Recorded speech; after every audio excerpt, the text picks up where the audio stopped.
but not anonymous, and that is for the memory of Fanny Freilich Bat Shlomo, whose yahrzeit is in 2 nights from now. And I think that we should also, we know the power of prayer. The Rabbi gave, such a great lecture. We all know how powerful prayer is. And I just want to take one moment and make this prayer. We're all familiar with it.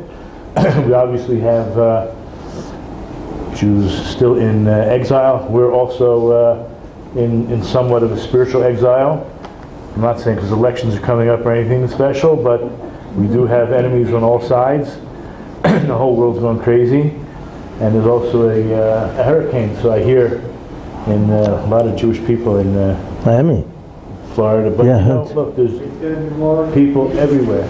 There's people everywhere. So as for our brothers in the whole house of Israel who are in distress or captivity on sea or land, may the all present have compassion on them and lead them from distress to relief, from darkness to light, from oppression to freedom. Now, swiftly and soon, let us say Amen. Achenu basis, kol beis Yisrael, and Sunni b'tzara v'shivya, oimdim bein b'yam v'bein b'yabasha, hamachim yirachem aleihem v'yotzihem b'tzara l'rvacha, v'me'afeila l'ora, v'mishibu ge'ula, hashdu aglav izman kariv v'nomar Amen. We know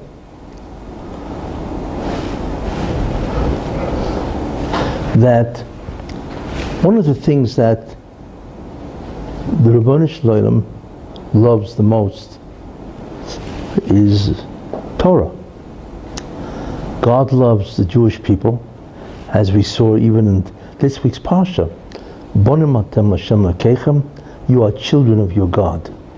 That means that if we are His children, then clearly He must be our Father. That's obvious.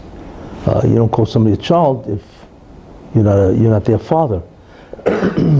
So we know that God loves the Jewish people. What God also loves, obviously, is His Torah, and it's a love which is tremendously abiding. It never ends. The question that we have to ask ourselves is, what is exactly the Torah? What is it really? You see, what is its nature? What is its essence? And one of the interesting statements that our rabbis tell us, Chazal, is that Talmud Torah keneged kulam. That Talmud Torah, learning Torah, weighs as much as all 613 commandments. That's an incredible statement, because we know the value of each commandment is awesome. We know that. So imagine there are 612 commandments on one side, and there's Torah on the other side of the scale. Yet somehow Torah weighs, or the value of it is as great as all of them combined. That's an incredible statement. You see. And we know that our rabbis, the Chazal, they're not given to hyperboles just to make a point. If that's what they say, then that is the truth. That in some way, Torah itself is the greatest thing of all. And that's what God wants us to be preoccupied with. As it says in Shema Yisrael, V'dibarta bom, and you shall speak in them. What's them? Torah. V'ayu hadvarim mo'ele, and it shall be that these words will be on your heart, right? And you shall speak about them in your going to sleep, you're getting up, on the way. In other words, clearly what the Ribbono Shel Olam wants is that we should be preoccupied with the Torah. Constantly. You see. And of course that's what we really pray for that, and so on. So the question, of course, is why? What does that mean? What exactly is the Torah that it is so great in God's eyes?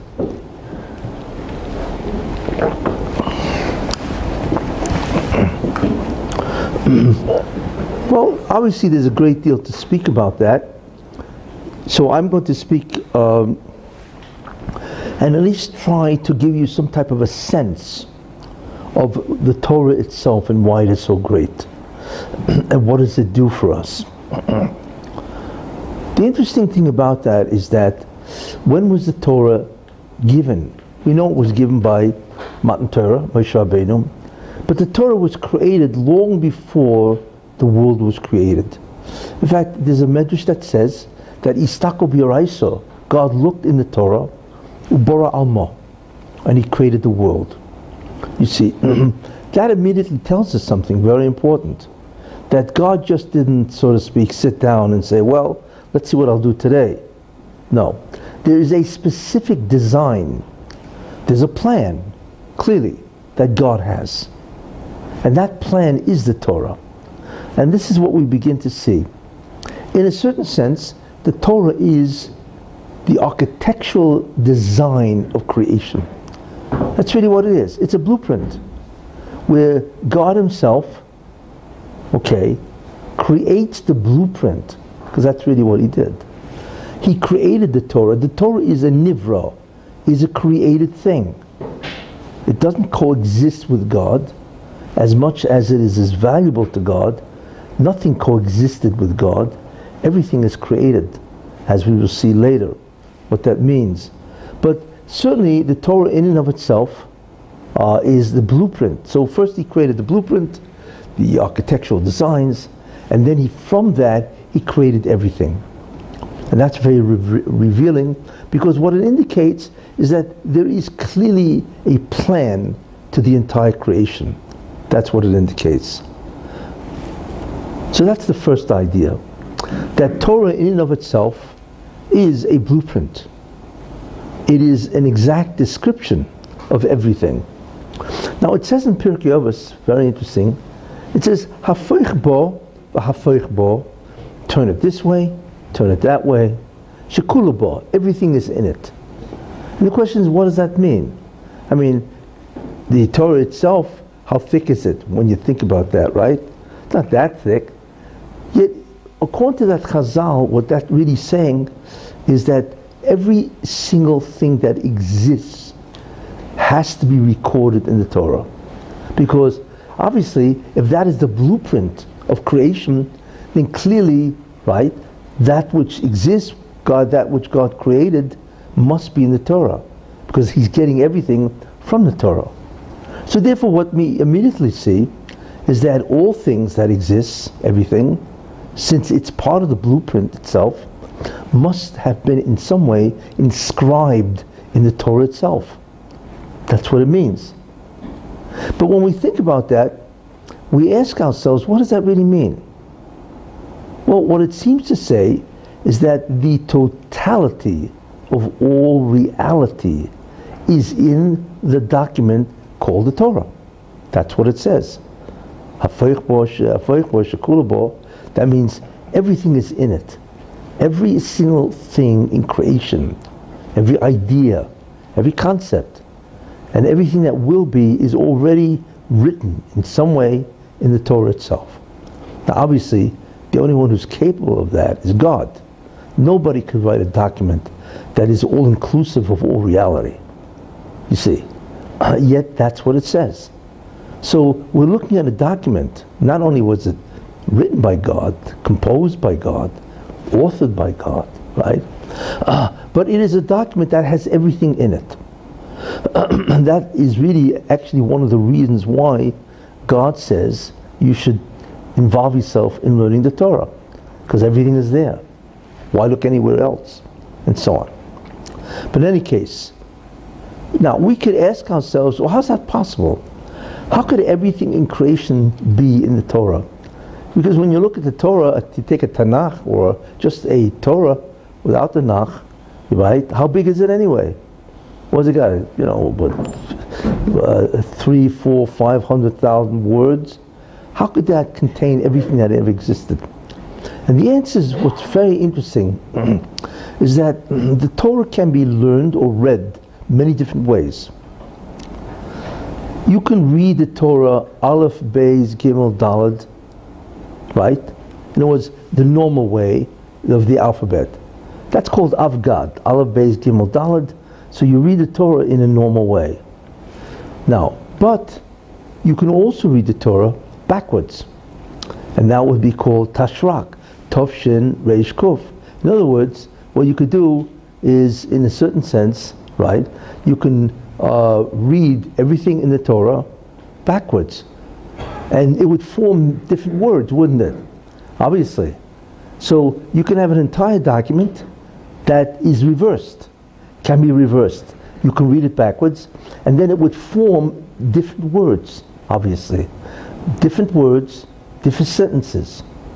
That's what would happen. And that would obviously include an enormous amount of information. Now what's interesting is that we don't know what the Torah calls many things. You see, the language of the Torah is unique.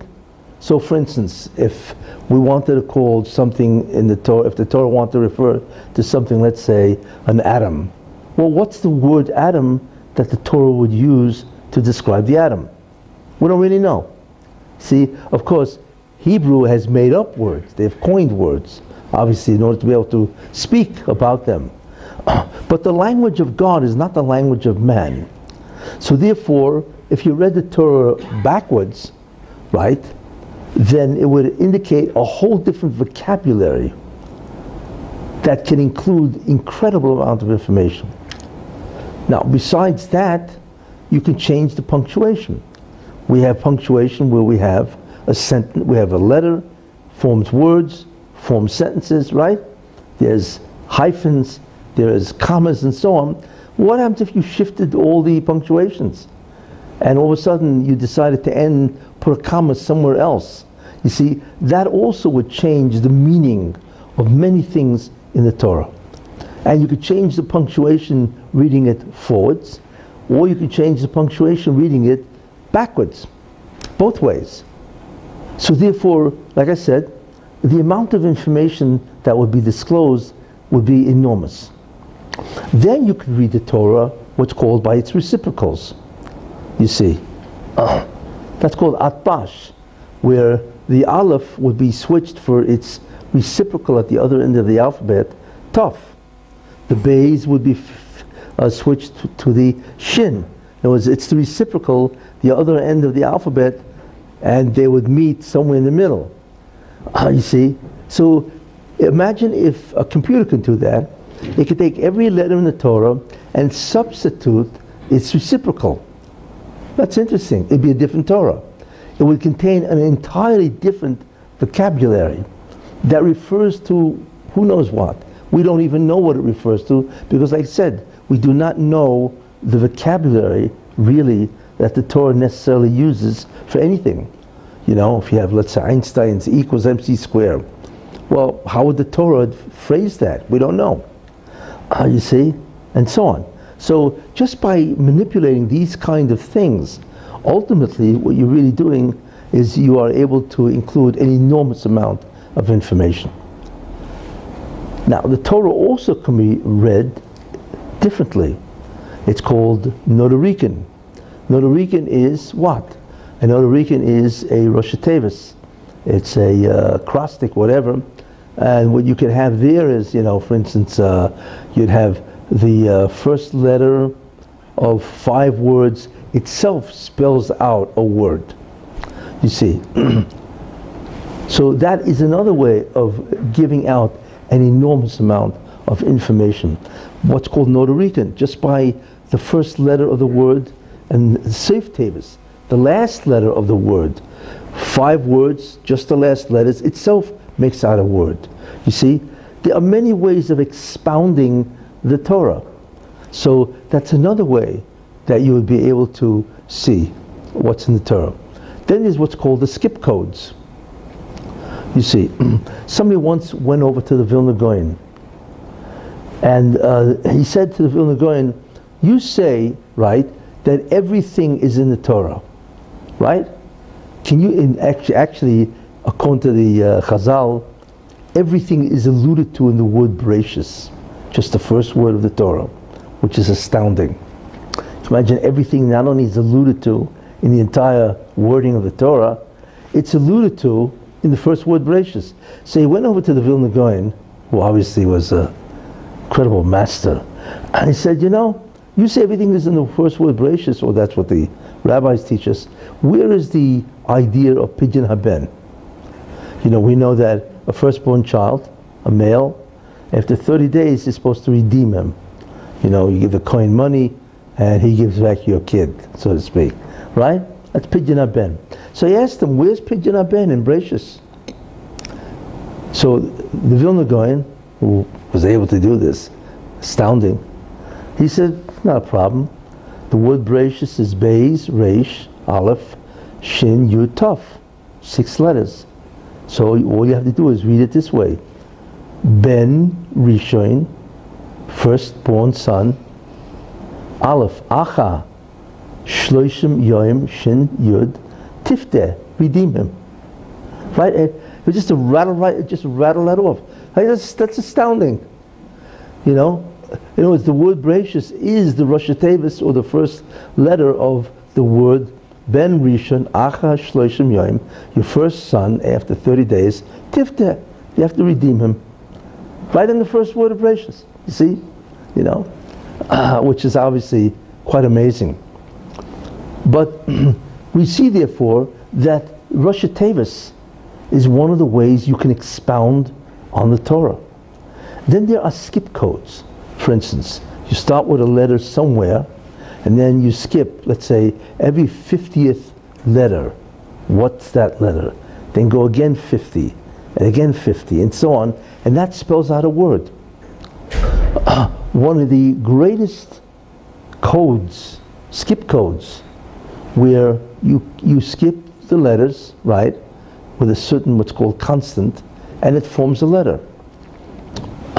But one of the greatest I've ever heard, which is just it's just very difficult to comprehend this. There was a very great man, Michal Ber Mendel, in the Holocaust. He wrote Out of the Depths in a Meitzar, one of the great heroes of the Holocaust, trying to save the Jews and so on, But in any case, he was a brilliant guy, and he was a tremendous in mathematics, just self-taught. He knew 7 languages, you see. Just a very brilliant person, even in mathematics. So somebody went to his house, and they were speaking, and it happened to be on Purim. So they said to him, where is the Megillah? Esther. Is Esther alluded to in the Torah? Now the Torah was given approximately 1248 BCE, and the Megillah was what? About 600, 700, 800 years later. Esther and Mordechai and Haman, right? The whole crew, and so on. So he asked them, where's Esther alluded to in the Torah? See, so he asked that to Rav Mendel, and Rav Mendel says, I'll tell you, I found it. If you go to the first place in the Torah where it says Aleph, which is Bereshis, Beis, Reish, Aleph, right? Aleph. And you count from there, you skip the exact amount of letters in the Megillah, which is approximately, I don't know the exact number, but it's approximately 12,000, let's say 300 letters in the Megillah. Whatever it is. That's a skip, right? So you start with Aleph, right? And you skip the exact amount of letters in the Megillah, right? You come to a Samach. If you count the same thing again, the letters, right? You come to a Tov. You do it again, Reish, Esther. Which is astounding. Why? Because it means whoever wrote the Torah had to know that there would be an Esther, that there would be a Megillah, right? Because the Torah was given 800 years before. And the person who authored the Torah would also have to know that there would be a Megillah and how many letters there are in the Megillah in order to make this code, wouldn't he? And besides that, he would have to embed those letters in a narrative, because the Torah has its own narrative. So you'd actually place, Esther with the exact amount of letters in the Megillah within the narrative that he was trying to anyway say. Who can do that? It's impossible. It's astounding. The probability for that should occur by chance, is beyond astronomical. That a guy should be able to do that by chance. Okay? So then he asked them, this guy asked Rav Mendel, he said to him, well, you told me Esther, what about Mordechai? Where's Mordechai in the Torah? So Rabbi Mendel said to him, I don't know. I'll work on it. Come back next year. He came back next year and to Rabbi Mendel, and he asked him, well, you find it? So Rabbi Mendel said, I found it. Where? In Tetzaveh, which is, by the way, the parsha that we read on Purim, or on the week of Purim. So he picked the pasuk in Tetzaveh, a pasuk that says more dror, what some of the spices and so on, you know. So the first letter is Mem. Count the exact amount of letters in the Megillah as a skip. So you skip that, right, and it comes out to Reish, Daled, Chof, Yud, Mordechai. It's incredible. Same thing. You see? And in fact, the Chazal say that the name of Mordechai is alluded to in that pasuk. They don't say how. But those are called skip codes. But the awesomeness about that skip code is there is no way anybody could have written a Torah unless he knew that there would be a Mordechai, that there would be a Megillah written, and it would have exactly 12,300 letters. It's impossible. That is one of the greatest proofs that the Torah, and we're not even looking at the Torah itself, right, is divinely authored. It's incredible. You know, it's funny because this guy then went home. He had a guest for Shabbos, a woman, you know, who was not married, and he said this over at the table, this skip code and so on, you know. So she was not religious, you know. So she said it's impossible. You see, it's probably probability. It's probably not so far-fetched. Anyway, so they went to sleep. In the morning, she came out of her room. She was all red-eyed. She stood up the whole night, calculating. You know, she was apparently a major mathematics. She was calculating the probability of that. Is it possible to write that just through chance alone? And the calculations, the probability was astronomical, hundreds of trillions, which is of course absurd, you know. Anyway, so then you know, the girl left, and about a couple of years later, he was at a wedding, and a girl comes over to him and says, you know, hi, you remember me? He said, no. He says, I'm the girl, I'm the woman that calculated the probability. And it was such an overwhelming proof. There was no way, you know. I became religious. I married a kollel guy, and he learns in kollel, you know, and so on. And she had a sheitel on, you know. Some people actually are influenced by facts, you know. You know, many people just say, don't confuse me with the facts, right? Some people actually buy into it when they say, hey, it's true, you know, and just count the letters in the Megillah. You see? Anyway, but in that way, so the Torah has incredible amount of information in it just from skip codes. And there are many. There's a whole book written on the different skip codes, and of course they're trying to figure out future events and so on, you know.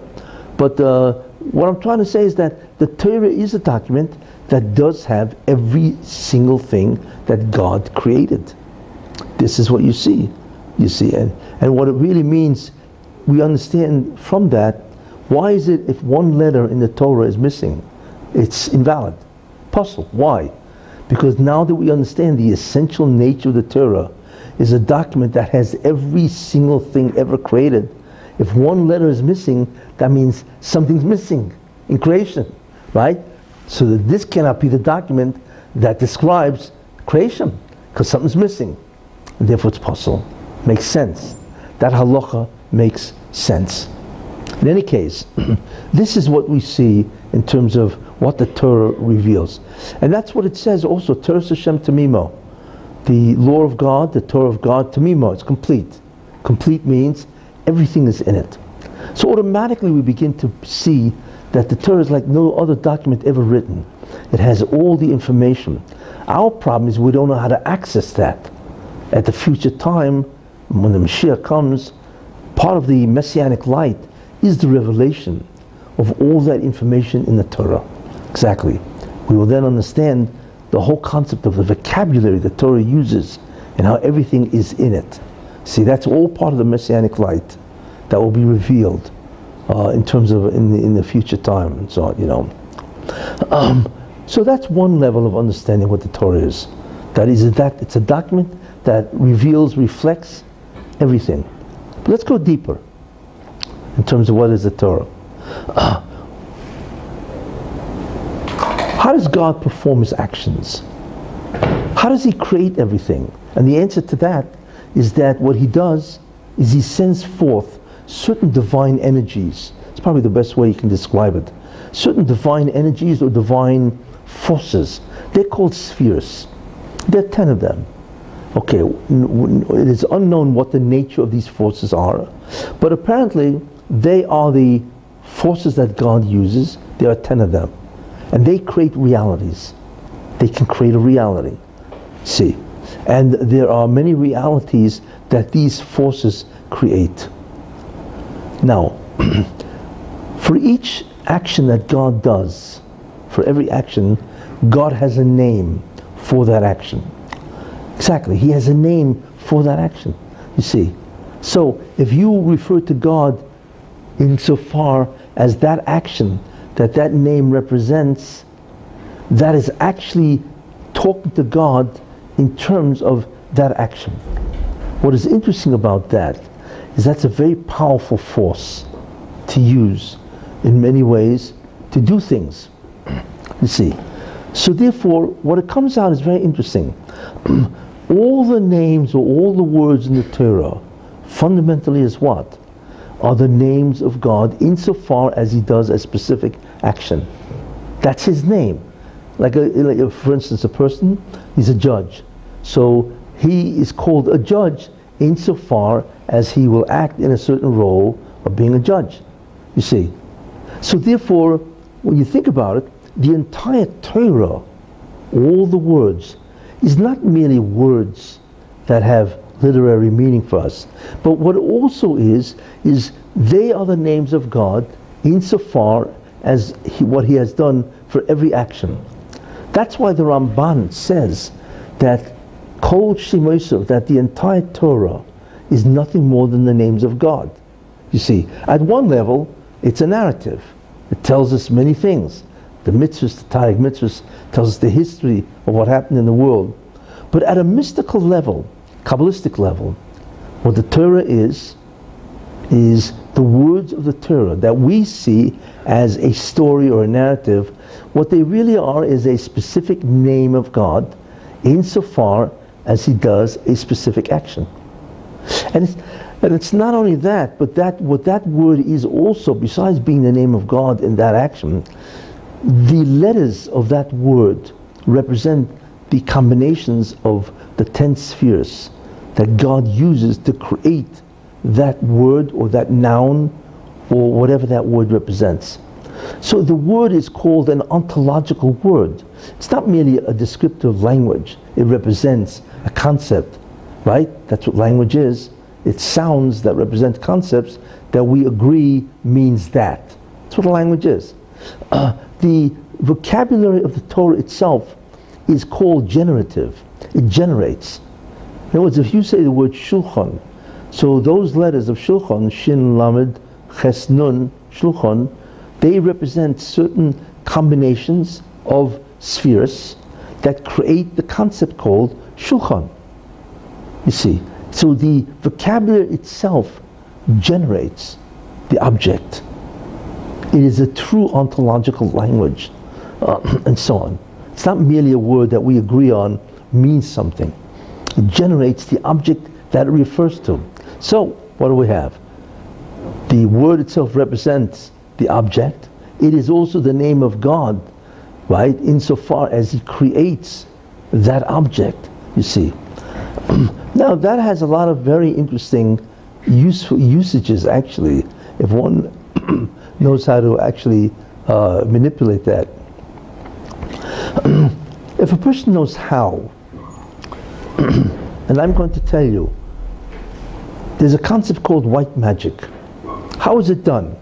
We know from the Gemara that there were Tanoim, there were Zera, whoever, and so on, that it was Friday night, or it was actually before Erev Shabbos, and they had nothing to eat. So what they did is they meditated on the names that God uses to create a cow. And they created a cow. And they ate it. Talk about homemade cooking. How did they do it? You see? Because they knew the actual wording that God uses to create a cow. I mean, whatever that is, right? And there's a certain procedure that you do. You concentrate on that. You meditate, and so on. And they were able to create a cow. That is how a person can actually create. Because what happens is this. When you meditate on that name, using certain thoughts, then what happens is that there's a malach, an angel, that is in charge of every single item in the universe. So when you meditate on that name, what happens is that the malach is able to generate that force that God uses. He has access to that force, and he can actually create that which you are meditating on. It's called Kabbalah Mises, obviously. It's called using the names of God in the sense that he has created those things. So if you use those names and you meditate on them, you can do anything you want. There's a book which is very interesting. You can actually buy it in Svarim store. It was written by the Rabbi of the Ramchal, Rav Moshe Chaim Luzzato's Rabbi, and it was his Rabbi that wrote the book. See, it's called Shemus, Divine Names or whatever. And in that book, he has what the other names to meditate, to disappear, to travel instantly to any place on earth, to cure any disease. It's astounding. And he actually gives you the recipe of what to do and how to do it, and so on, But what I'm trying to bring out, in fact, Moshe Rabbeinu, when he did the Makkos, how did he do it? When you think about that, he said dam, right? And all of a sudden the whole Nile turned to blood. How did he do it? Because with Moshe Rabbeinu, he had the staff of God. We know that. He had the staff. And on that staff was written the 10 plagues. But in the actual name that can do it. So what Moshe Rabbeinu did, right, to make the concept of dam, he meditated on that name which would turn the Nile to blood. You see? And guess what? It turned to blood. You see? That's how he did it. He employed the force that God uses to do these things. He employed that, and he was able to create all the 10 plagues. That's how he did it, you see. That's what's called white magic. It's called white because it doesn't use the forces of evil or the satanic forces, and so on. But rather it uses the actual forces, spheres, that God used to create whatever item you want to do, right? And then you employ the angel to do it for you, you see. And that force is actually, it's available. Obviously you have to know what you're doing. The only problem is you have to know what you're doing. This is the problem. Because angels don't like to be disturbed, you see. In fact, there's a story of the Baal Shem Tov and somebody else. He was learning at night, and they were using these forces, these things, And all of a sudden the Baal Shem Tov said it was like 3 a.m. or whatever, and he said to the other person, he says, "Wait, we made a mistake. No good. Either it's not clear what the mistake was. Either they called up the wrong angel, the wrong malach to do it, whatever the mistake was. But he said that angel now has power over us because we hooked up to it. See, if you disturb them, then what happens is they now have a relationship with you. And if you're not a guy that fits or is appropriate for doing that thing, no good. Then they can really harm you, you know. So he said to the guy, he said to his chavrusa, you and I cannot go to sleep for the rest of the night, because that's the power given to that malach. It can be used as long as it's dark. Well, they struggled to stay up all night, you know, and right before dawn, the Baal Shem was able to do it, but the other guy closed his eyes for a split second. And you know, all it takes is a split second and you're off to dreamland, and then all of a sudden you wake up. But it was too late. You were dead, you know. So it shows you that there are many forces that can be used, but you have to know what you're doing. Because once you starting up with that kind of spiritual dimensions, you know. But I bring it in the context of what the Torah is, that all the names are already in the Torah, but in a different language. They represent all the different forces that God uses to create everything. And if a person knows what to do, he can replicate that, you see. So we're looking at a document which is really, in many ways, incredible. You know, as I said, you know, it has everything ever made. It is the names of God insofar as He has created everything, which obviously is an incredibly unusual document and so on, you know. Now you have to remember one thing also. The Torah is not only a document in terms of what is, it's also a document in terms of what can be. What can be, you see, because it provides you with what's called triggers. What does that mean? What does God really want, you know, in an essential way? I would say, yeah, well, He wants somebody to do the mitzvahs. That's true, you know. But what does He really want? What God wants is He used these forces to create 5 realities. That's what they are. There are 5 realities. Imagine a building that has 5 floors, okay? The ground floor, right? Then you have 1, 2, 3, 4. What those forces created, those spheres, is they created first Olam Haba, the future world. Yes, that's really what was first. Not last, it's first, the future world. That's why the word Olam Haba, if I asked you, if you want to say in Hebrew the world to come, how would you say it? You wouldn't say Olam Haba, you would say Olam Sheyavoy, the world to come. Right? For those who know Hebrew, I imagine people know Hebrew here, right? So what's this Olam Haba? Olam Haba really means the world that came. So there's a Sefer Haba here, which is a very, very fundamental Kabbalistic text, that says Olam Haba doesn't mean the future world. It means the world that came initially, and it is our job to restore Olam Haba back into Olam Haba. You see? That's really what Olam Haba is, which is interesting. It's a Sefer Haba here, says that. So what does that mean? So God uses these forces and they create 5 realities. So the first reality is called Olam Haba. Then below that He creates a reality which is called Olam Hazeh, this world. But this world has 4 different sections, if you want to use that, okay? And in each section there's something that inhabits that section. And there are 4 of them. 4 sections which are part of Olam Hazeh, okay? We are in the lower section. It's called Olam Asiyah, the world of action, because here we have to do action. But what are the actions that we're supposed to do? The actions that we're supposed to do is to expand on the light or the energy of the spheres. See, the way God does it is He emits divine energies, and those divine energies diminish. When the spheres diminish, they create a reality which is inferior to the one before. Then they diminish more, and they create a reality which is inferior to the one before. So it starts off, it's like a bulb, 10,000 watt bulb, right? So it starts off as 10,000 watts, right? So there's a certain amount of light. Then it diminishes to 8,000. So obviously the view is much different and so on.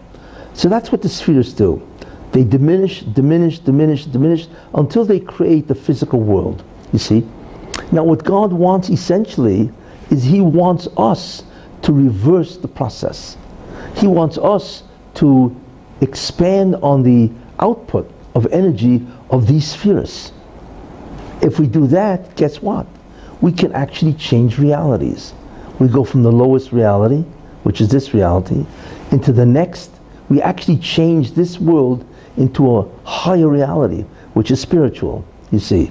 And then if we do more, then we change that spiritual reality into a higher reality until we actually create or retransform the lowest reality into Olam Haba, the future world. You see, which is very interesting.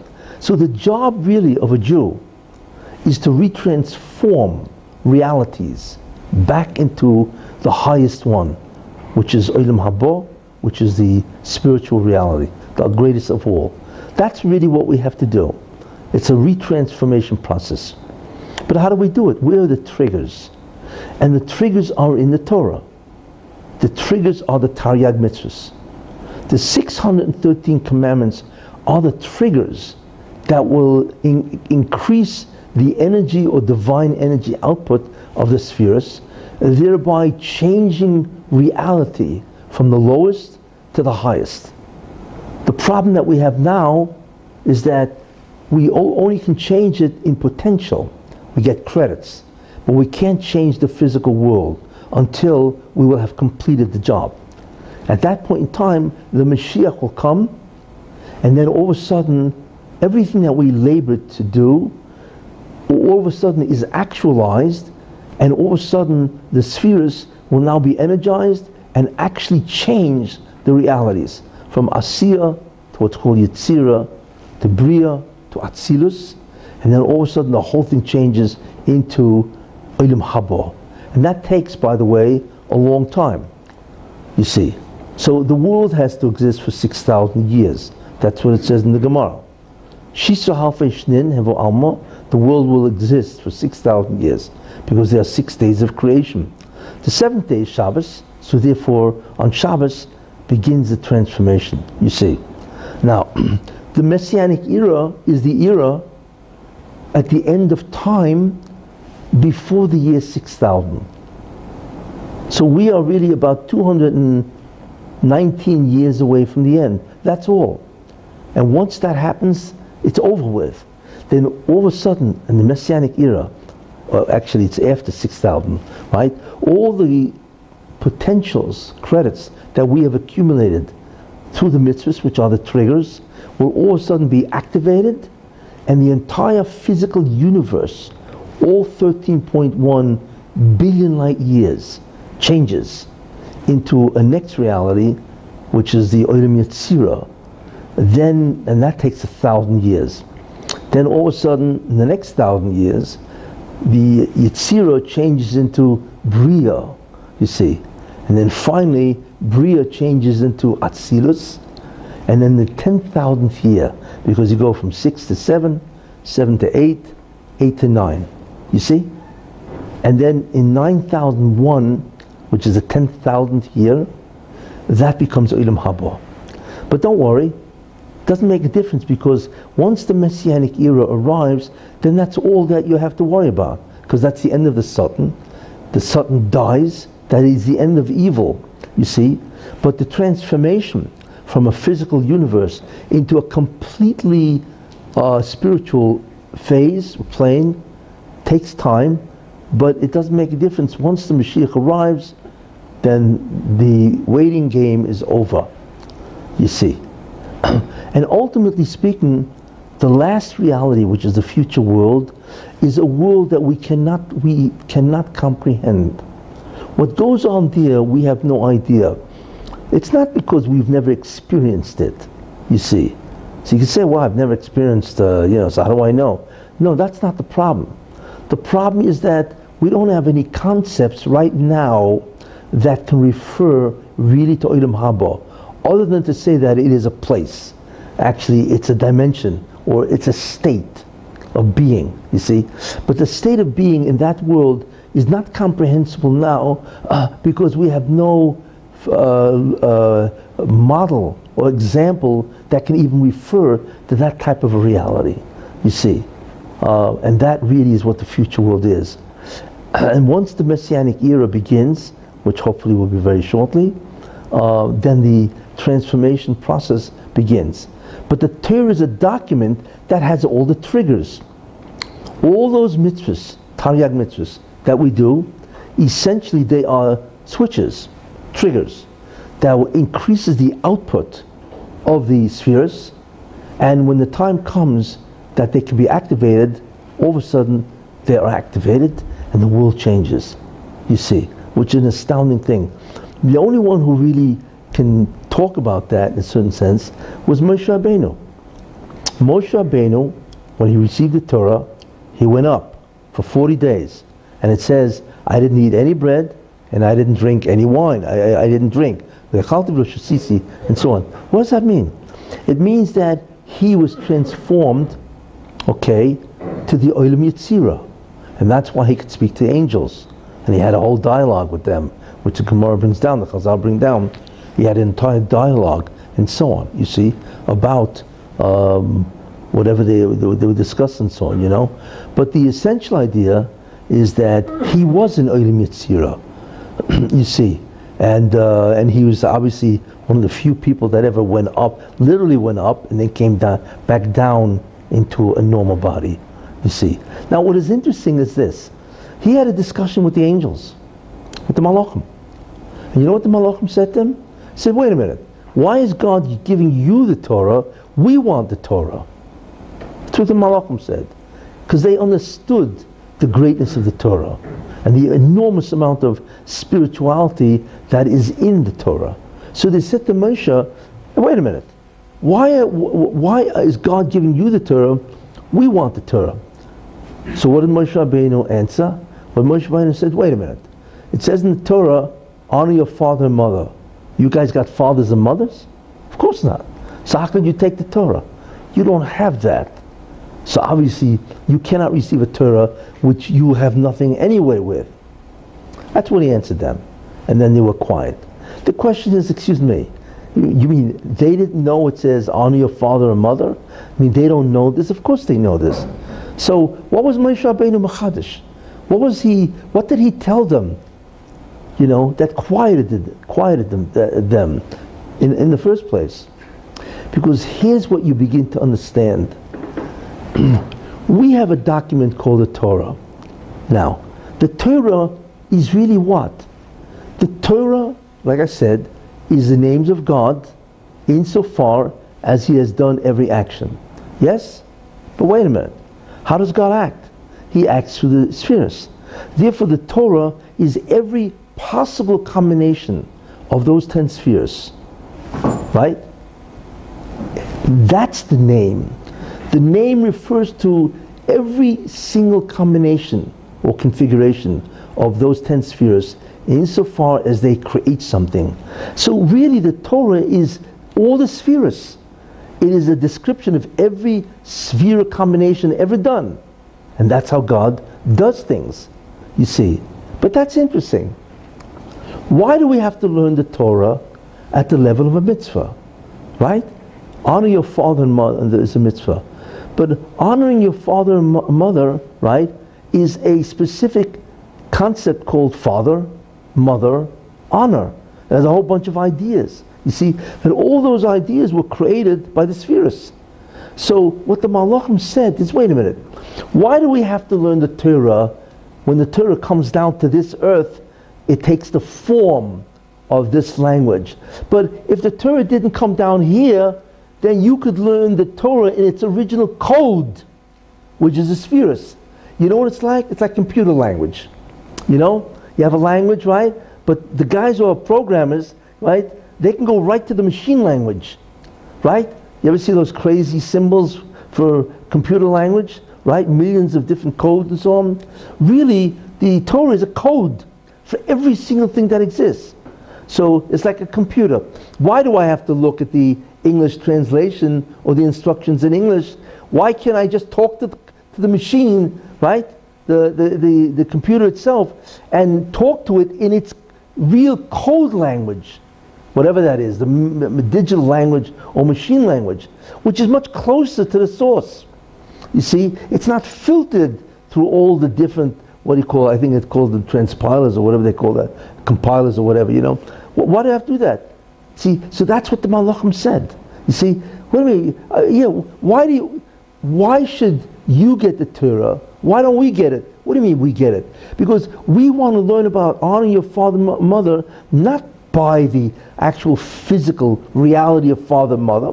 We want to learn about it on the level of the spheres, machine language, which is the greatest spiritual force. Means we want to learn about the spheres in the actualization of unbelievable spiritual force.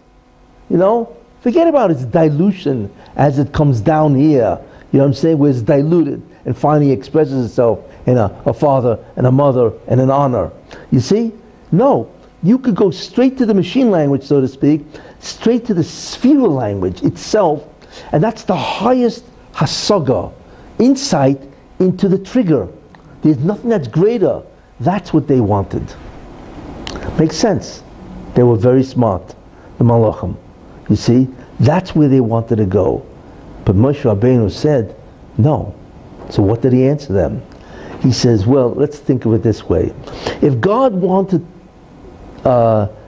his combinations of spheres to remain, or the Torah, to remain at that level, then why would he bring it down to this earth that gets translated as mother, father, and honor? Why? And the answer is because God wants us to observe that, therefore creating much greater energy to expand the energy of the spheres, to change the world, and therefore we can get credit for changing the universe into a higher level. That's why. So if you want to read the Torah at your level, there's no growth. You just read it and that's the end of it. Then the universe becomes what's called. But when the Jews get the Torah and they observe the Torah, then what happens is the sphere combinations of whatever mitzvahs they're doing automatically is infinitely elevated. That's what God wants. You see, that was the real discussion. It's an interesting discussion to have with angels, isn't it? You see? But the only way you can have that discussion is if you really know what the Torah is. So it's interesting that you could learn the Torah at the machine language level, the computer level, right? The binary code and so on, right? And which is obviously unbelievable because then you actually have insight into the divine energies itself. But you can't expand them. They don't grow. You see, for them to grow, you have to have free will, you have to do the mitzvahs, then all of a sudden they unleash much greater force. And that's the whole point of creation. You see, so that was an incredible, very interesting dialogue that Moshe Rabbeinu had with the Malachim. But what it teaches us is the level of what Torah really is. That Torah at our level is really Torah as it's got to squeeze itself into Olam Hazeh. It was the Torah, imagine the Torah at that pristine level of greatness has to alter its form to a physical form, honor father and mother, to become physical, and that's the trigger, you see. But imagine what Torah is when that is changed back into its sphere, which is the highest spiritual level of all. Could you imagine what that is? We don't know what that is, you see, but we will know in the future world, in Olam Haba. You see, that's what awaits us, to understand the complete plan of creation at its original level of creation. It's a very important concept that we have to understand what that is and so on, you see. So therefore, that also is also part of what the Torah is. Very important idea. So we begin to realize this is not an ordinary book. And a mitzvah is not an ordinary mitzvah. There are triggers for spheres and all the configurations and the combinations of these incredible divine energies, And those divine energies are in many ways very close to God, because obviously, why do we have 10 fingers? We, by the way, model that. We have 10 fingers because God has 10 spheres. And each sphere is a finger. That's why we model that, you see? And that's why we have that. In fact, even the Egyptians in Egypt, when they couldn't produce kinim, lice, Because the rule is that magic cannot affect anything less than a barley bean. And a lice is smaller than barley, right? So as a result of that, they couldn't replicate Moshe Rabbeinu's lice. You see? They couldn't do it. So they realized, he said, wait a minute, how's he pulling this off? Right? It can't be magic, because magic doesn't work on anything less than the size of a barley grain. You see? So here's what they thought. Originally they thought, well, we are incredible magicians, no problem. And Moshe Rabbeinu is an incredible magician, right? But he's got this kind of incredible knowledge, right? So why does he know this kind of sophistication? Because, you know, he went to Harvard and took magic. You know, we went to City College, right? What do we know from City College? You see, that's what they thought. But when Moshe Rabbeinu pulled off the lice, they said, wait a minute, you know, even Harvard can't teach this, because magic doesn't work if the thing is less than a barley-sized grain, you see. So as a result of that, they knew, therefore, that Moshe Rabbeinu's access is not physical or magic, it is spiritual. And that's why they said, Etzba Elokim Hi, it is the finger of God. They actually refer to the right organ, the finger, which is the spheres itself. They realized that what he's doing is not magic. In fact, magic derives all its power from those spheres. And Moshe Rabbeinu is tapping into the original lodestone of spirituality. That's what they realized, you see. And they actually referred to it, as I said, the finger of God, you see. And that's really the model, and so on, you see. In any case, this is what we now begin to see, that Torah is really at a different level. It's a whole different understanding what Torah is. It is the blueprint. It is a revelation of all the acts of God. It is all the names of God. It's all the sphere configurations, you see. And all of this ultimately will be revealed when? In the Messianic era. In the Messianic era, all of this will be revealed. So could you imagine what that is? It's just beyond belief, what will be revealed in the Messianic era. And I want to tell you something. The Messianic era is not the future world. It is this world at the end. The Messianic era is the last tikufa, the last era of this earth. You see? It could start 3 years from now. And that means the Mashiach is an individual that will reveal this information. So, what kind of information is this? It's beyond belief. Do you have any idea how far the world is from that type of spiritual information? Do you believe? Imagine if the Mashiach came, you know, and revealed this aspect of the Torah, which is the level of reality at the level of the spheres, and he begins revealing that. What would happen to everybody? You know what would happen? Everybody would drop dead, because they couldn't absorb, they cannot experience that level of holiness. It's just too great, and your person just dies. You see, and that actually ultimately is what happens. I mean, the Chazal say, and it says in the Yeshayahu Hanavi, Hine Yaskel Avdi, behold, my servant will grow wise. And who is that? That servant growing wise. It's in Perek Nun Beis, okay, at the end. My servant will grow wise. So who is that? So the Targum says, Malka Mashiach, that is the Mashiach. He will grow wise, which means he himself has to grow. Interesting. And then it says 3 expressions of growth. 1, V'yoram, he will be exalted. V'nisa, lifted high. V'gova mi'oid. So the Medrash asks, why are there 3 expressions of growth for this individual? So what the Medrash says is incredible. Who is the Mashiach, this man, right, that is going to redeem the planet, change the face of mankind and society? Who is this guy? So the first level of growth is V'yoram. He will be greater than Avram Avinu. Can you imagine a guy walking around who's greater than Abraham? We don't even know who Abraham was. And God spoke to Abraham, right? He will be greater than Avram Avinu. The second level of growth is V'nisa. He will be greater than Moshe Rabbeinu. Imagine meeting Moshe Rabbeinu in the street, right? What would you do? You'd plots. Imagine meeting a person like Moshe Rabbeinu that spoke God for 40 years, that he spoke actually to God for 40 years? It's beyond belief. So then the Medrash says, what about the third expression of growth, right? What does that mean? So the Medrash says that he will be greater than the angels. Now this is a regular guy walking around, right? We're not talking about an angel, he'll be greater than the Malachim.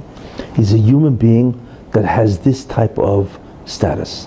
It's beyond belief what this guy is. That is why the Mashiach is the most dangerous man in the world, because he comes with a level of such unbelievable holiness and righteousness that nobody could stand within 4 feet of the man. In fact, you can't even stand on the same block as the guy, because how could you possibly experience that type of incredible spirituality? You see, so the question is, how's it going to work? Then how does it work? And the answer is that what God will do is he will change the fabric of mankind. He has to, or you cannot even accept a redeemer. You see, what does that mean? What does that actually mean? Because it says in the end of Devarim, it says, and even if you be at the ends of heaven, even if you be Kseh Shemayim, he's talking to the Jews, and this is the end of time, even if you be at the ends of heaven, right? From there I will gather you. From there I will gather you. Imagine this is God speaking, and we're talking about the ends of the earth, ends of heaven, means you're all over the planet. That's what it means. I will gather you, God says, and I will take you to me. Why? Because if he doesn't do that, you cannot have a Mashiach. The difference between his level of holiness and the level of holiness that has to happen at the end of time is so far above what the world is today. I mean, just think about the world today. The incredible corruption, the evil, the immorality, the incompetence. Just think about your favorite country and what's happening in that country, right? It's incredible. The status of man is so low that we cannot even, we're used to it because, it's like, we're used to this mud and this garbage. We live in a garbage heap. It's basically what we do. We don't even know it's a garbage heap, you see? So a lot of people spend a lot of their time redecorating the garbage heap. Think about that. But that's really what it is. Compared to what a Messianic era is, it's just astoundingly degraded and inferior. So then how could Klal Yisrael, or even mankind, accept this figure? He's so far above everything else. And the answer is, what God does is very interesting. That the Mashiach himself is a prisoner. Because if he ever was able to come out with who he is, he'd kill everybody. So he himself has to grow. Interesting. That God subdues him. He says, oh no, you can't do this. Remember Moshe Rabbeinu? He came down from the mountain. You couldn't even look at him because his face shone. He had to wear a mask. You see? Or nobody could look at the guy. You see? Same thing with the Mashiach. So what the Moshe does to him is he subdues him, subjugates him to a tremendous difficult in terms of who he is, that he really cannot actualize his potential. It's called Yisur Mashiach, whatever. But in any case, he does that to protect, one of the reasons is to protect the Jewish people and actually the entire world. So what happens is the Mashiach grows, and simultaneous with the growth of the Mashiach, the Jews will grow too. See, then it works. Because then he doesn't overwhelm everybody. You see? So the Jewish people, they will grow simultaneous with the growth of this man, the Mashiach himself, you see? And then God makes sure that the growth is, simultaneous, and so on, where nobody's going to suffer harm. So could you imagine what this world is going to look like? We can't. This world has entered such a degraded state, and like I say, we don't even realize because we live in this degradation. We don't know what does it mean, to live in an incredibly spiritual place and so on, But that will not always be. There will be a time when the Jewish people will return to God, they will return to the Torah, and they will return to the pursuit, not of happiness. So I always love the declaration, it will be the pursuit of righteousness and holiness. And that will be the greatest happiness, you see. Because according to the declaration, the pursuit of happiness and so on, that can mean anything. Whatever you're into, you're happy, No, that's not happiness. What God wants is not that, is materialism and pleasure. What God wants is righteousness and holiness, and that will be in a very short order in that sense. You see, and then He will reveal the Torah at the level of the spheres, slowly, because the amount of holiness that will come out of the Torah document is beyond our ability to comprehend. But we will be at that level, because that's why God says, I must take you back, or else you can never be redeemed. You cannot, what I have planned for you, imagine a guy's in a hospital, right? And he's connected to all the tubes, and he's in a hospital, right? And all of a sudden, his hospital room has got a window, right? And the window, is partially open, and he hears this incredible party going on across the street. Let's say it's a New Year's Eve party, right? And he's in the hospital. He's plugged into every available plug, right? He's sick. He's Band-Aid. Forget about it. It's a nightmare, right? And he sees this incredible party going on next door. What can he do? Can he get up and join the party? Of course not, right? He can't join them. It's not because they don't want him. He can't possibly appreciate and experience the fun, if you want to use that word, going on next door or across the street. Same idea. Mashiach is going to come with this unbelievable party, so to speak, of goodies, right? You can't even touch those goodies because you are so far. It is such a different universe of what He has to offer. How could you possibly even partake of what He has? That's why God must change this world, because what the Mashiach has to offer is not possible for us to in any way experience. It's a different type of experience, a different type of pleasure, you see. So then what's the point of His coming? If we can't anyway experience it, so what's the point? There's no redemption with that. On the contrary, all there is pain and suffering, knowing that we can't be involved with what He's got to offer. You see, it's like that guy in bed in the hospital. Imagine the pain he's going through when they screamed across the street and said, hey, why don't you come and join us? And he can't. It's painful. That's why God will redeem mankind, or else they can never really experience the Mashiach and the entire unbelievable era of what He has to offer. And what will He offer? He will offer the Torah at a level which we can have never comprehended before.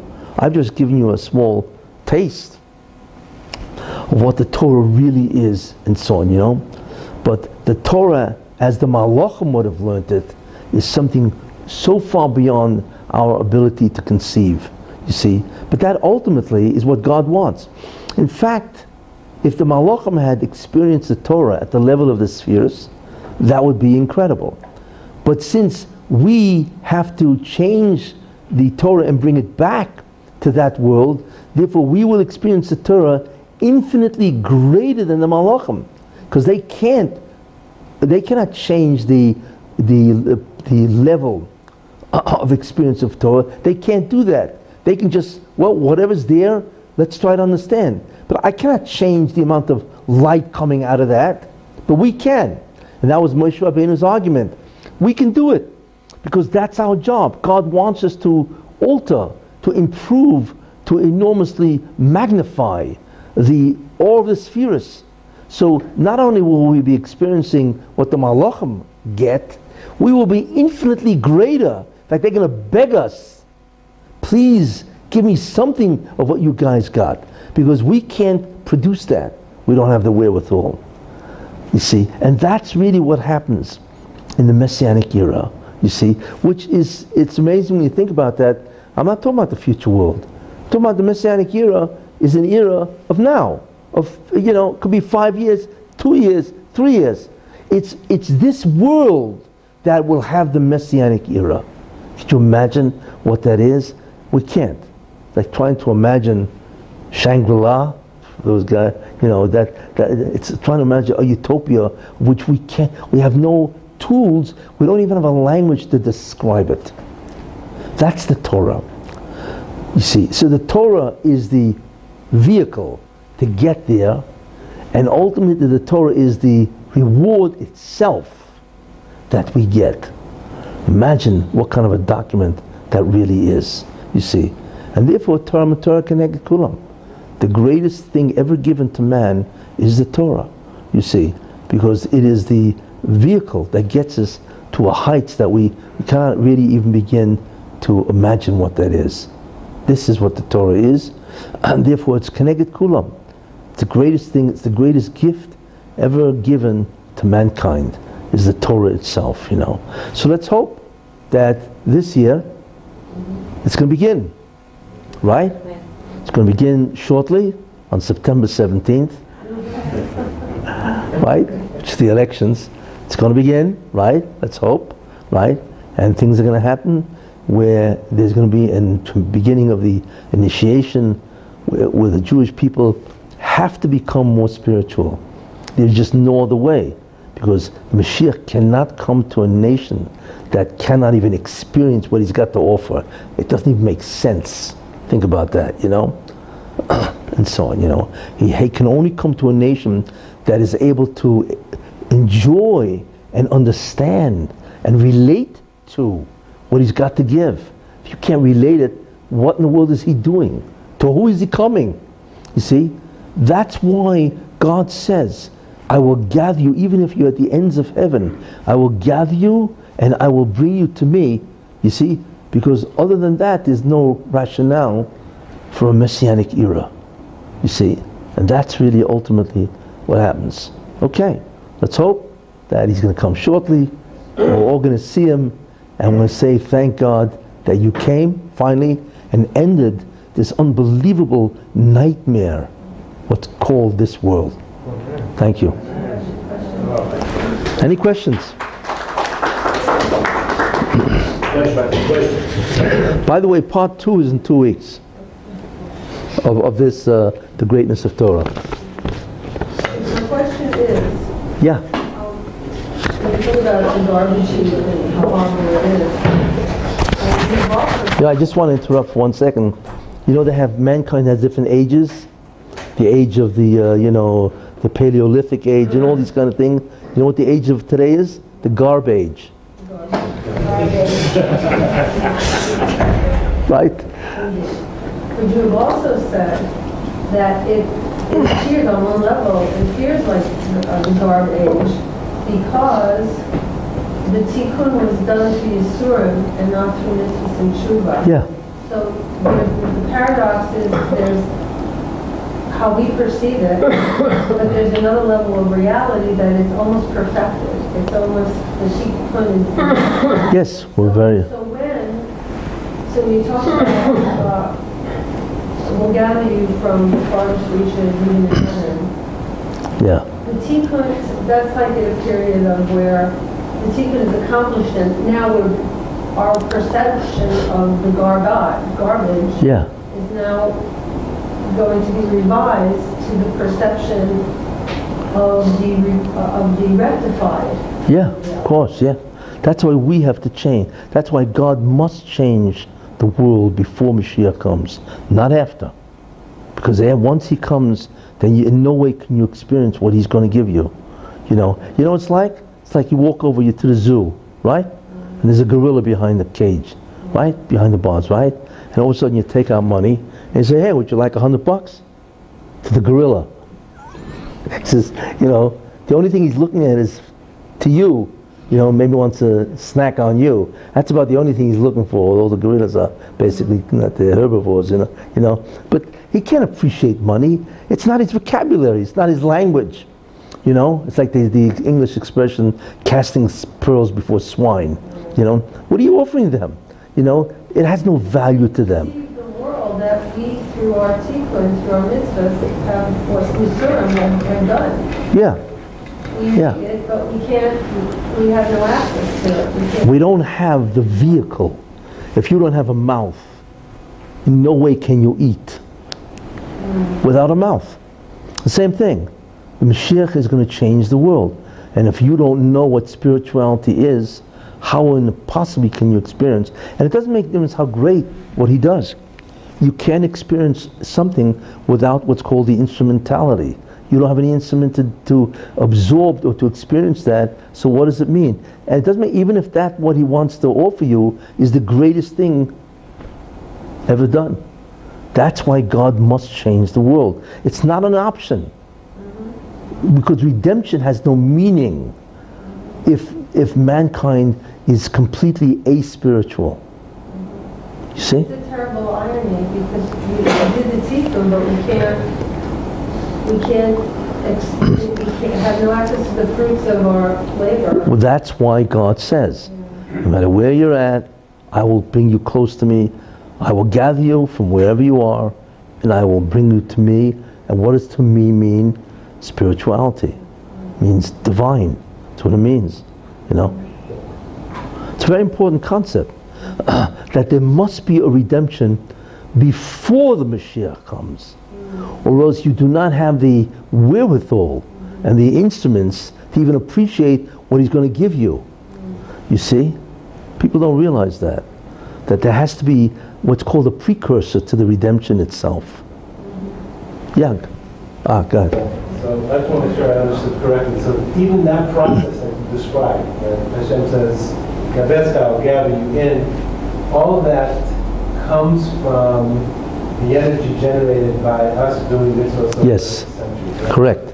So the fundamental consequence of the mitzvahs is the storage into the bank. Yeah. That then, when a certain amount is reached, or when The time is right, then, actualized. right. In other words, it's not that mitzvahs are so much working on myself or working on whatever, but that's the main virtue of the mitzvah. No, that's the consequence of the mitzvahs. The mitzvahs are working on yourself.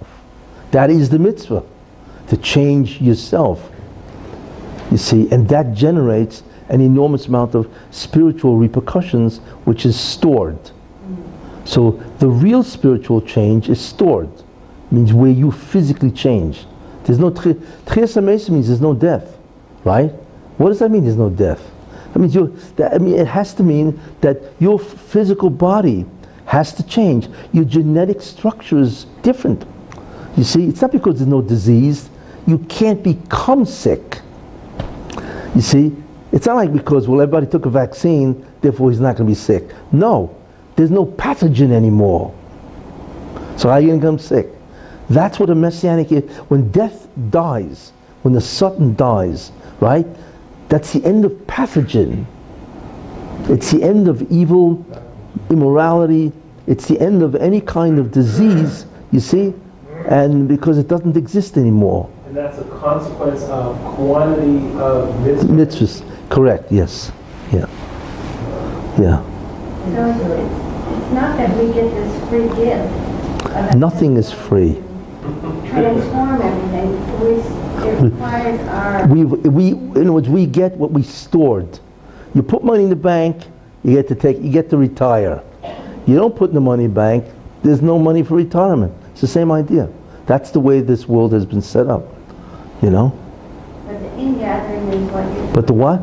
The ingathering, Yeah. the exile, is really it's a different concept than what I thought it was. What you're saying, what I'm understanding you're saying is it's the ingathering of the work that's put in that now Hashem can use that to transform us into Yeah. He's got to bring you back. Yeah. Only? Who? Hashem doesn't add anything in there, like if we're short a few bucks, he's not going to... I'm not hearing you. What? I said it's only a consequence of what we put in, like Hashem isn't going to throw in a little something if we come up short. Let me tell you something. What God, as you call it, throws in, right? It's called, what looks like it's freebies, but not really. What the freebie is, mercy, where he will suspend the judgment. Maybe you'll do tshuva, That's a freebie. Not really, but that's a throw-in, right? And then there's what's called, he will make sure that you get the future world even though if you don't deserve it. Because maybe you'll have a kapara through Yisurin. He doesn't have to do that. He doesn't have to rehabilitate you, but that's part of the freebie. See, there's a lot of things that he will do that's going to assist you into getting into the future world and the Messianic era and so on, you know? But in an absolute sense, whatever in the great, awesome day of judgment, which is the end of time, when you will be judged on everything, every incarnation, every act or deed you ever did, you will be judged on that, and then your position in the future world, I'm not talking about the Messianic era, will be established, and that is exactly due to your acts. Nothing is free. And there's a reason for that, which I'm not going to go into. It's called Namadik Sufa, the bread of shame. And that's what it is. But to get you there, there's all kinds of assisting devices. And that's freebie in that sense, you know. Because God wants everybody to be in the future world. He doesn't want to live there alone. I'm not looking for him, I'm just wondering if we will make it. No, every Jew will make it. Every Jew will be in the future world, even if he doesn't deserve the future world. Because God will give him, instead of this type of punishment, he'll give him another punishment, or he'll make sure that everybody somehow gets into it. Yeah, but I'm not talking about the future world. I'm thinking, he created worlds and destroyed them because they didn't make it. Right? They didn't. No, according to the Ari, it's not because they didn't make it, but those are precursors. No, those are the developmental phases to get to this world. That's the Ari. They're not because they didn't make it. No, that's not based on the Ari. You know. Anybody else? What is the concept of something catastrophic? Who? Something catastrophic happening in the blink of an eye. Where does all that fit into this? Well, I had mentioned in other videos that in order for something messianic to happen, right, it has to come out of nowhere, literally out of nowhere. And you know, it's called the Vanahapechu, Haman. Overnight he was destroyed, and it doesn't make sense. He's the Grand Vizier. How could he be destroyed? Yet God arranged it in such a way where from one day he was riding high, and the next day he was buried. You see, that's the Vanahapechu, which is how the Mashiach will arrive. You see, and that's so the Satan doesn't prosecute to try to stop him from coming, because he's going to bring up the sins of the Jews and say, well, why should they deserve it? They don't really deserve it. So therefore, anything connected to the Mashiach must be shocking. Trump's election. Trump. I got all the videos. That's shocking. America's still suffering from psychiatric syndromes. That's why. Right? They still can't get over it. You know? Yeah. That's why you're saying watch out for September 17th, because that's like. Oh yeah. Yeah. That's right. Yeah. That's going to be could be shocking. Yeah. When nobody expected. Look, there are certain things. The fall of the Berlin Wall was shocking. You know, the collapse of communism was shocking. There are things that have happened in history that are just stunning, and nobody expected them. You know what I'm saying? And so on, and that's what we're seeing. You know, these are stunning events. Look, the fact that Jews have Israel back is stunning. Who ever heard of a country in exile for 2,000 years, and now they have their country back? Not only do they have their country back, they have their language back. Not only that, Israel is rising amongst the nation, where countries are running to do business with Israel. It's like, what is this? You know, this never happened before, you know, but that's what happens. A messianic event is always stunning, you know, and it's going to happen the same thing. You will be stunned and shocked about what's coming up, you know, and, you know, like I said, the election of Trump is only one of them, you know, and so on. But listen, all of a sudden Trump says Jerusalem is Israel.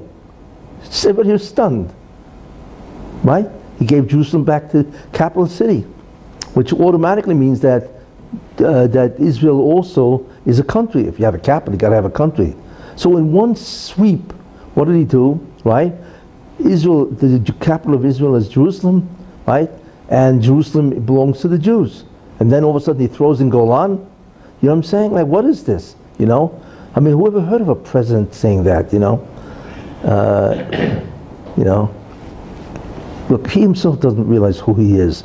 Although it's interesting what he said, I'm the chosen one. He made that statement, you know?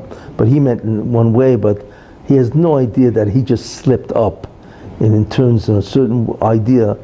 Like I told you, you know, he's a messianic figure of Edom, Esau. And he is. What a defiance. Unbelievable how he's taken them all on. You know? And that's a messianic figure.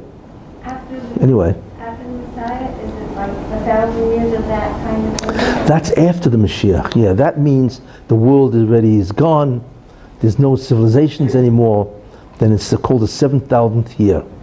That's after the world will have changed, and that is the beginning toward the production of Ilam Habo.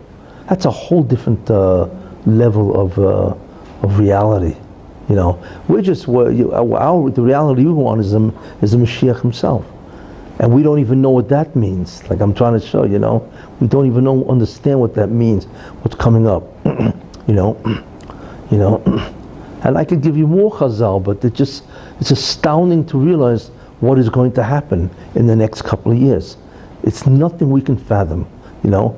I like to give the example. It's like you take a guy who lived in 1840 BCE, not CE, 1840 BCE. What was the guy? Some Egyptian farmer working on the lands, right? And you take him, you put him in a time machine, right?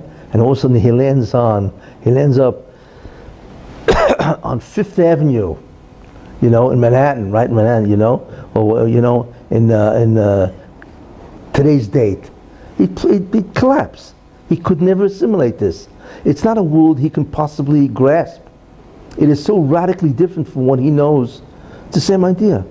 And the change of his world is nothing compared to the change of our world when the Mashiach arrives. It's nothing. That's what kind of incredible change there will be. You know, we can't even imagine what that is. So get ready. God's going to come in and just take you out and just bring you to the, as they say, to the promised land. And it's going to happen soon. You know? Yeah, go ahead. Do you have any quick thoughts on current events? What? I can't hear you. What? Quick thoughts On? current events that you would like to share?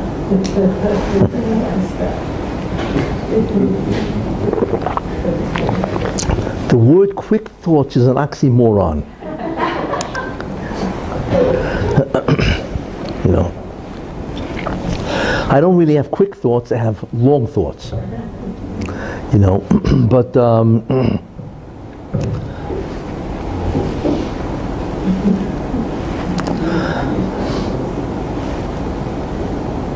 I mean, it's happening, you know, it's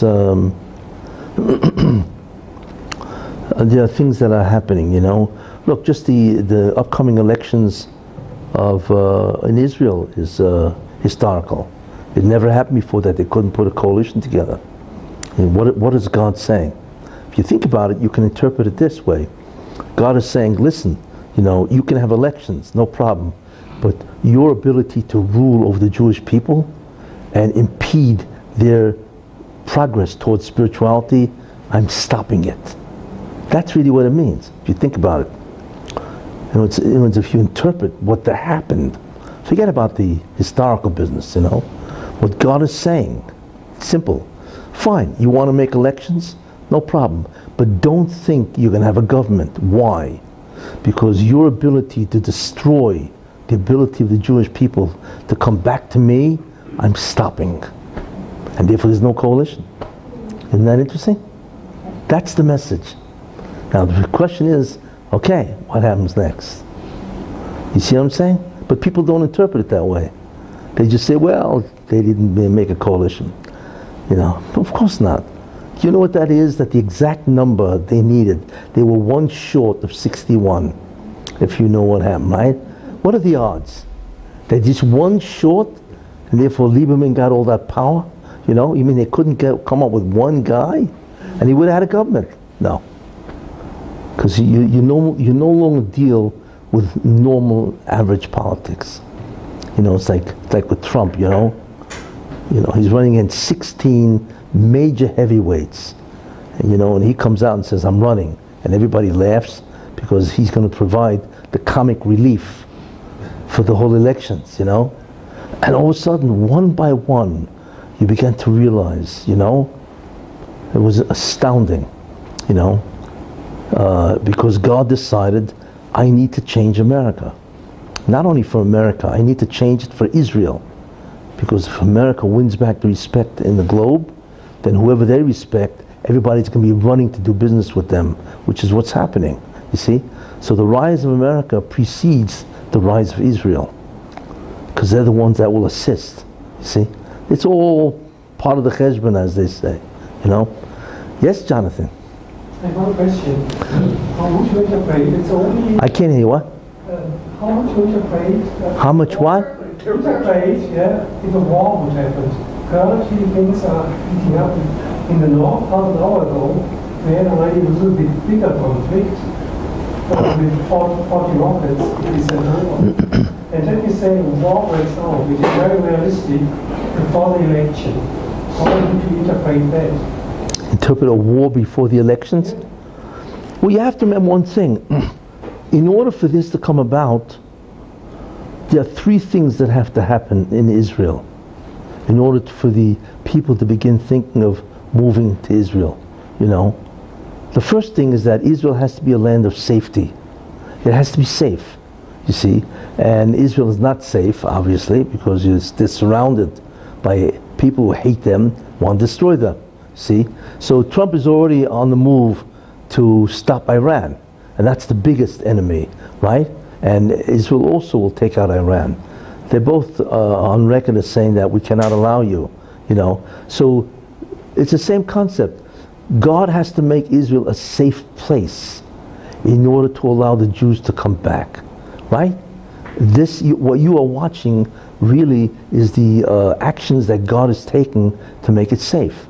So if there is a war, right, which is, of course, would be terrible, but ultimately speaking, Israel told Hezbollah that if you attack us, we are going to take our gloves off and we are going to set you guys back 50 years. We're going to send you back 50 years, which is what they have to do, so they can destroy Lebanon. Once they destroy Lebanon, right, then that's the end of Hezbollah. Once Iran is destroyed, and that is very interesting to watch, then Israel can then achieve a tremendous amount of safety.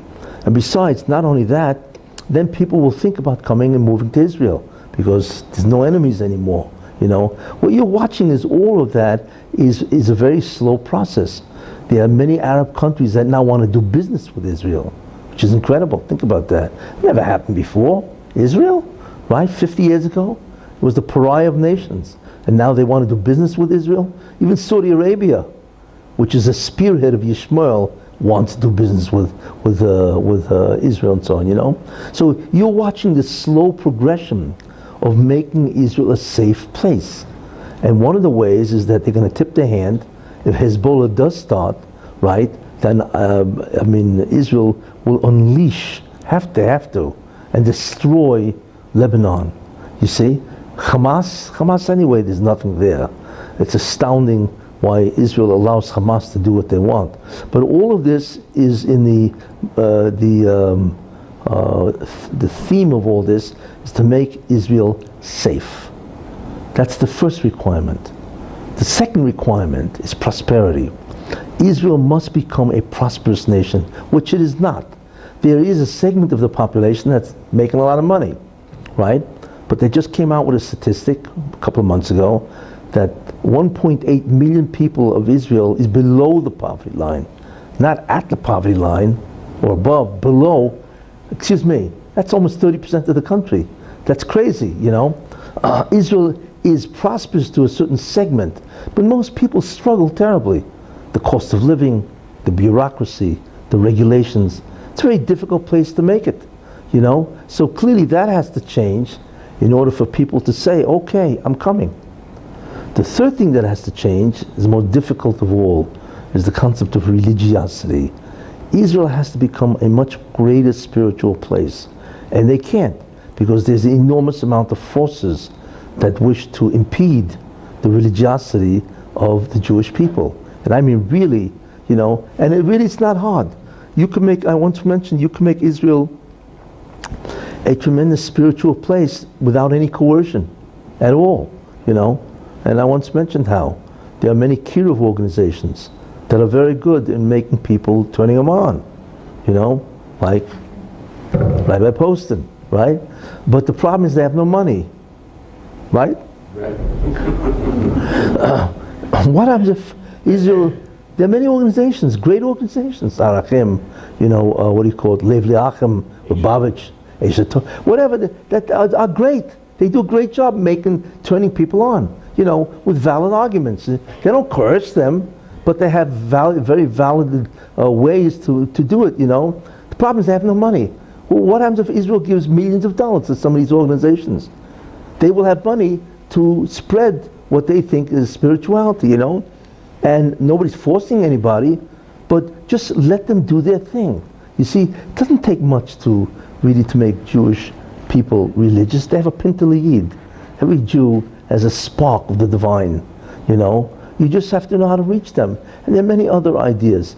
But it's within the realm. You just need to get rid of these people that hate religion. They want to secularize everybody, you see, and it's all part of why they want to put the Haredim in the army. I'm not going into the argument now, you know, whatever, but certainly it's, they admit that the army will secularize you. But anyway, so Israel has to become religious, spiritual, but in a nice way, in a mild way, not in any kind of coercion or threat, none of that stuff. But there are ways to do it. Yeah, there are ways to do it. And there have been hundreds of thousands of people that have returned in a nice way, whether it be hotels or whatever and so on, you know. That has to happen. And that is the most important thing. Why? Because what is the redemption really? The redemption isn't more cash in the bank, right? That's not what redemption is, or a better house on the hill, right? Or a great job, or more vacation, you know? No. The redemption is the return of the Jewish people to God. That's what it is. There is nothing else but that. You see, that's what the Geula is. That Israel returns back to the Torah, right? And back to their Father in heaven, you know, where there's an unbelievable reunification and so on. You know, that's really what it's all about. Everything else is irrelevant. If you look at the Torah, almost every other pasuk is where Moshe Rabbeinu says, and you will do the mitzvahs, and you do the chukim. It's like every other pasuk he's saying this, you know. That's the Geula, you know. God says, I want everybody back. I want my children back. You know what I'm saying? They're almost gone. They're all over. You see? So there has to come a time when these people who impede and really block all the ability of people to bring people back, not coercion at all, you know, they have to be gotten rid of. And they will. They're next. That's when you know we're on our way. When these people, the Erev Rav, when they fall, they are the last peoples that will basically fall before the redemption. But that is a third requirement, and that is the main requirement, is there has to be the ability of the Jewish people to come back to God. And that is spirituality in a pleasant, nice way. That's the beginning of redemption. And if you see that happen, then you realize that the Mashiach is right around the corner. You see? So that's what we're waiting for. See, so those are the three requirements for a Mashiach to come, you know. But remember what I said, you know, Mashiach can't come to a nation which is in the dirt. You know, it can't do that. You know, it is so incongruous to who he is that it just cannot be, you see. So could you imagine what that is? That the Jewish people will come back to God, you know, do the mitzvahs, and really know their Torah, it'll be incredible, you know. And those people who want to obstruct it, they will be gone. Their power will be removed and destroyed. That has to happen, you see. And it is happening. Each segment is slowly happening, you know. But like I say, God has a timetable, you know. He's got all day, as they say, you know. Not really, but, you know. And that's what's happening. So that's it. Those are the 3 requirements. And each one of those things is happening now. Think about that. Every one, you know. Okay, one last question? Wait. I have to ask you this question. Well, I'm on the same track as you just answered. You used the word change 3 or 4 times in your last answer. And a few lectures ago, I asked you a question. I said, what would it take to bring the people in from the USA, bring all the Jews back from America? And your answer was, Israel has to change. Correct. Okay? Yes. And do you feel that change is right around the corner, like, you know, a little over 2 weeks away? The beginning, the spark of that change, of that. Let me answer the question this way. I cannot believe that God is going to wait another 4 years. I just don't believe it. Why? 11 million Jews are gone. There are 14 million Jews in the world. It's ridiculous how little there are, right? 14 million Jews, you know. It's hard to believe because they're always in the newspapers. You know, it's hard to believe there's only 14 million Jews, you know, because they're so prominent. But they're disappearing. It never happened before. The conflict that a Jew had was always suffer for God or not. You know, what would he do? Become a Christian, you know, and so on. But today we see Jews are disappearing. They're disappearing. Judaism is disappearing. I mean, there are 5 million Jews in America, right? There are millions of Jews in France, a 500,000 Jews in France. Then you have South America, you know. They're slowly integrating, assimilating intermarriage. The intermarriage rate in America now is 7 out of 10 people intermarry. You see? So how do you bring them back? It's a mystery. Because a guy marries a woman, let's say, and she's a goyish kids. So what's he going to do? Divorce his wife? It's very hard to see how it's going to happen, you know. But can you imagine another 4 years for millions of people to disappear? How long can it continue where God will allow these people and their evil people to destroy the ability of the Jewish people to come back to God? How long would he allow that? I cannot believe that he's going to allow the government now, who are it's not just anti-Haredi, you know, it's anti-God. You know, Haredim are just people who are religious. It's anti-God. They don't want God mixed into Israeli culture. It's very simple, you know. How long will God submit to that? You know, he's got his reasons for that, whatever they are, why he's allowing that to occur. But after a while, God says, Dayenu, enough. And all of a sudden, the world shakes. That's exactly what happened with Trump. It's exactly what happened with Berlin Wall collapsing, communism collapsing, you know. They can only go on as long as God allows them to. But the moment he says, enough, it's over with. You know, because you're dealing with the most powerful force in all creation, and so on. So I would answer your question. I cannot believe that God would allow these people who are either anti-religious or completely apathetic, not antipathy, but apathetic to religion, that he will allow them another 4 years to do their damage, because they are destroying Israel. I mean, they have gay pride parades now in Israel. It's just beyond belief. I mean, because it's these people, because they want to be like the Goyim. They want to do everything the Goyim do, you know, and so on, you know. It's hard for me to believe that 14 million Jews, 11 million Jews are gone, that he's going to allow Israel to fall. And they are falling, you know.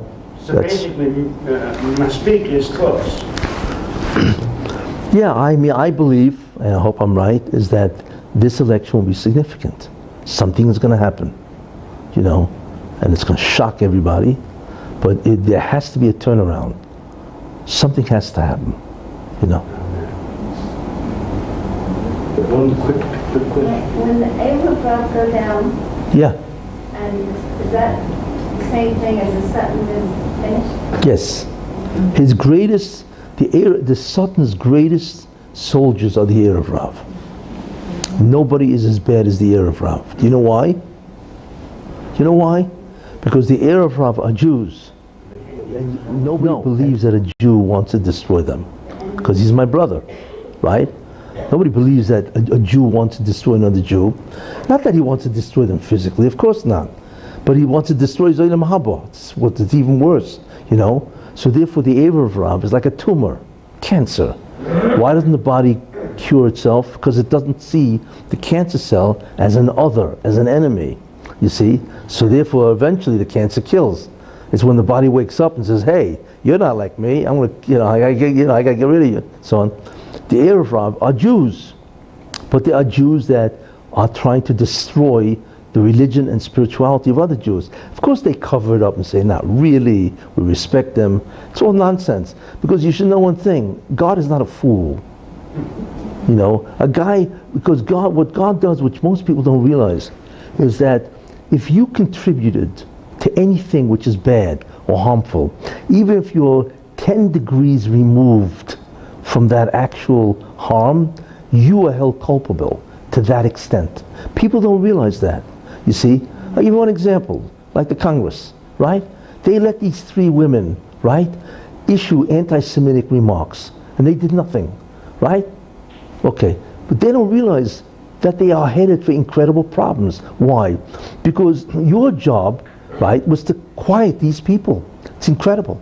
Why don't you come out against them and say, "How dare you? We're just 75 years away from the Holocaust, and you're already talking like another Holocaust." So what the House should have done is immediately censure these people and throw them off the committees. But they didn't. They allowed them. You don't realize they are culpable in the eyes of God. Yes. Whatever the grade level is, and whatever the distance is for the crime that they committed, right, they will be held guilty. They have no idea how bad that's going to be. You see?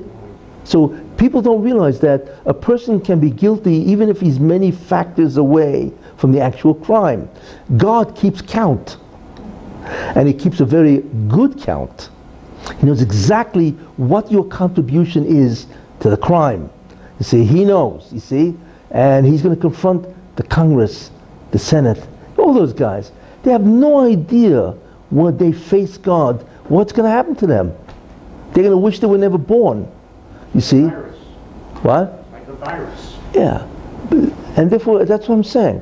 People don't realize. And God keeps count, you see? And unfortunately, you have the Erev Rav that tries to obstruct religion, spirituality, in some measure, But it's not only that. Even if a guy could say, "Well, I never obstructed," right? The guy can say, "I never did anything to stop." But here's the mistake they made. Because if you are in power, you have a responsibility to further God and His people. You see, they forgot about that. So even if you could say, "Well, I never stopped it. I never went out against the Haredim," but you don't understand something. That's what you can tell them. If you have a job in the government where you have power, then your job is to not only stop the other people, you need to help them become more spiritual.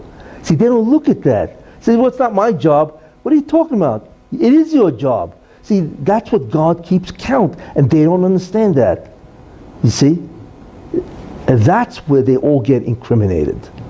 Because even if you didn't stop them, even if you don't do anything actively to bring God's people back to God, right? Why don't you at least assist them? Because you're in power. You see what I'm saying? That's where they get caught. So you're guilty of apathy. Correct. Exactly. You're guilty of apathy, let alone if you obstruct and you destroy and you harm. Sure.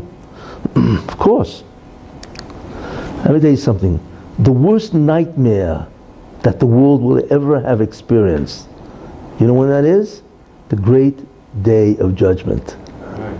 That is going to be a nightmare that you can't even begin, because God is going to come with a fine tooth comb, exactly, and so on. Yeah, that's not because God wants to get you, not at all, Yeah, but there's justice and there's justice, and we cannot even imagine the guilt of these people, because if they are for instance, just an example, immigration, 300 people die every day of drugs in the United States because it's imported from Mexico, right?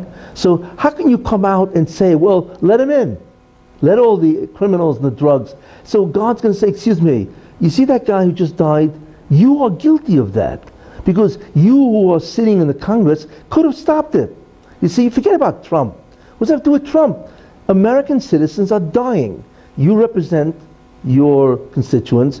Your job is to stop it. You're not stopping it. You're, on the contrary, you're voting that they should be allowed to come in. What are you, crazy? It's astounding how foolish these people are, because they don't realize once you become part of the government, you are held culpable, because you have the power. And culpability means not to aid and abet the crime, not only to assist people to avoid the crime. You are culpable. God is not a fool. He knows exactly what people are doing, and they don't realize how guilty they are. That whole Congress is going to sit in front of God someday, and it's going to be the greatest nightmare they've ever experienced. Why they allowed this to happen to the Jews and not defend the Jews after 75 years of a Holocaust? I mean, how many? You can't even say, 1,000 years ago. What 1,000 years? I'm not even talking about the other people, the revisionist guys, and all the people who really did it. Ukrainians and the Nazis, and I wasn't even going to that. But I'm just saying, people do not realize. That's why, be very careful if you take a government job. That's your nightmare, because then you become responsible and culpable. You see? Yeah, that's right. And then, because, if you could have done it, should have done it. But anyway, that's basically what hopefully is coming up very shortly. You know what I'm saying? Thank you very much. Okay.